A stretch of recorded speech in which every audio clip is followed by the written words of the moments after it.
This is Kfir Bibas.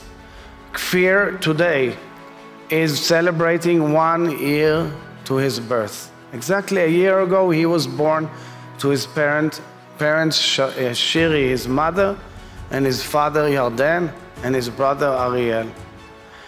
And Kfir, his whereabouts are unknown. We know he was kidnapped by Hamas. We know that these barbaric terrorists have taken him and his mother and his brother and his father, who's in a different place. We know that they are going through hell, and we don't know their whereabouts. And the enemy, who supposedly advocates that he has a cause in life, is basically advocating jihadism, celebrating and glorifying the abduction of Kfir Bibas. And from here, this incredible world stage, I call upon the entire universe to work endlessly to free Kfir and all the hostages that are there, about 136 by now.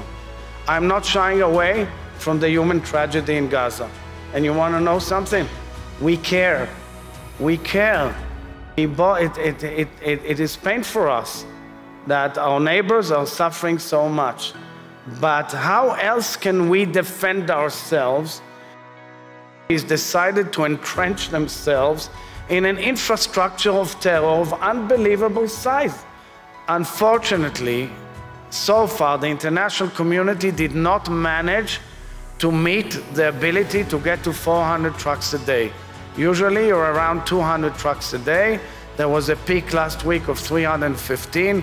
We are doing our best to enable entry of huge quantities of humanitarian needs to Gaza closely. Now we are praying that the medication that is being supplied with France and Qatar and the international agencies and others in Gaza will reach them, but that's only the beginning. Interesting information that the regional context is an axis for development and progress. It's an access for a better horizon for all parties concerned, and clearly the Saudi option as part of it, as the whole normalization process, is a key to the ability to exit from the war into a new horizon.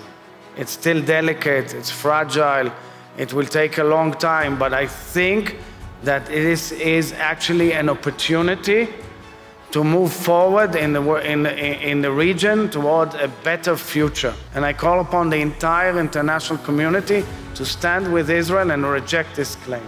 We do believe that this conflict, as all conflicts do, will end at some point, and that there needs to be a political path forward for the establishment of a Palestinian state. That is the only way, not just to answer the legitimate hopes, dreams, aspirations of the Palestinian people, but it is also, and this is critical, the only way to provide lasting security for the Israeli people. We have seen the government of Israel want to engage with its neighbors. You've seen the government of Israel normalize relationships with a number of its neighbors already, and it wants to pursue further integration. It wants to obviously normalize relations with Saudi Arabia, and we had been making progress on that and believe that progress is still possible to normalize relations between Israel and Saudi Arabia. But the point that we have made to Israel is that to achieve those goals, to provide security assurances for Israel, it's going to take Israel making some tough choices as well. اتفاقی که روز گذشته در اربیل اقلیم کردستان جمهوری عراق رخ داد موضوعی است که مرتبط با عوامل موساد هست. عواملی از موساد رژیم اسرائیل عملیات‌هایی رو در داخل ایران انجام دادن. جمهوری اسلامی ایران هر اقدامی که از طرف رژیم اسرائیل علیه امنیت مردم ما انجام بپذیرد رو با قدرت پاسخ خواهد داد. کشور همسایه، دوست و برادر ما پاکستان مورد هدف پهپاد و موشک‌های ایران نبودند. گروهی موسوم به جیش العدل که یک گروه تروریستی ایرانی است و در بخش‌هایی از مناطق پاکستان در استان سیستان و بلوچستان پاکستان پناه گرفته‌اند و ما بارها در مورد اون با مقامات عالی رتبه نظامی، امنیتی و سیاسی پاکستان گفتگو کردیم، عملیات‌هایی رو در روزهای گذشته در ایران انجام دادند. پاسخ ما روی تروریست‌های ایرانی در داخل خاک پاکستان هست. من قبل از این گفتگو با همکارم وزیر خارجه محترم پاکستان در این خصوص گفتگو کردم. ما به حاکمیت و تمامیت ارضی پاکستان احترام میگذاریم، به حاکمیت و تمامیت ارضی عراق احترام میگذاریم، اما اجازه نمیدهیم که امنیت ملی کشورمون رو به بازی بگیرند. امنیت کشتیرانی و امنیت دریانوردی مورد توجه جدی جمهوری اسلامی ایران هست. یمن هم بر این موضوع باور دارد، اما امنیت دریای سرخ امروز به تحولات در غزه گره خورده است. همه ما ضرر خواهیم دید و آسیب خواهیم دید اگر نسل کشی و جنایات اسرائیل در غزه متوقف نشود و جبهه‌های مختلف فعال باقی بمانند. This morning, Pakistan undertook a series of highly coordinated and specifically targeted precision military strikes against terrorist hideouts in Sistan-o-Baluchistan province of Iran. A number of terrorists were killed during the intelligence-based operation codenamed Margbar Sarmachar. This morning's action was taken in light of credible intelligence of impending large-scale terrorist activities against Pakistan by these terrorists. This action is a manifestation of Pakistan's unflinching resolve to protect and defend its national security against all threats. Iran is a brotherly country, and the people of Pakistan have great respect and affection for the people of Iran. We have always emphasized dialogue and cooperation in confronting common challenges, including the menace of terrorism, and will continue to endeavor to find joint solutions.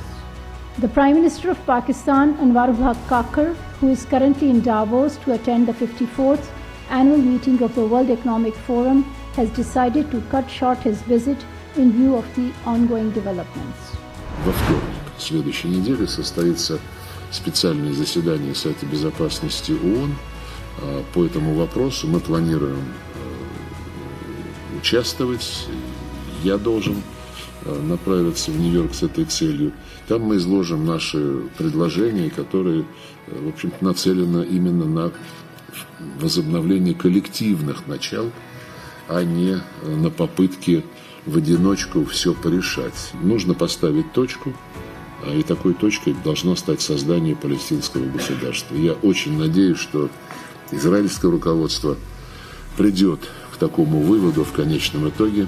Пока сейчас там далеко не все считают это приемлемым для Израиля. Но без создания палестинского государства надежная безопасность Израиля обеспечена быть не может. А Россия очень заинтересована в том, чтобы Израиль, израильтяне жили в безопасности. Это наш давний партнер. Наша страна была первой, кто признал независимость Израиля. Там сейчас около 2 миллионов граждан, которые одновременно являются гражданами России, выходцами из России. И нам это, конечно, не безразлично. C'est aussi d'utiliser tout le feedback que l'armée ukrainienne pouvait nous donner sur l'utilisation de ce canon César, puisqu'il est largement sollicité sur le terrain opérationnel. Et donc Nexter va entreprendre aussi quelques modernisations sur ce canon César, notamment dans les drones d'accompagnement en matière d'intelligence artificielle avec des PME françaises qui vont être en mesure aussi de venir un peu durcir encore son utilisation. We are looking at all issues to do with Ukraine with fresh eyes. I made my first trip to Kiev. The Prime Minister is intending to go. This is an issue of national consensus in Poland. We are examining what options we have of making more ammunition and equipment, and also what we still have in our stores.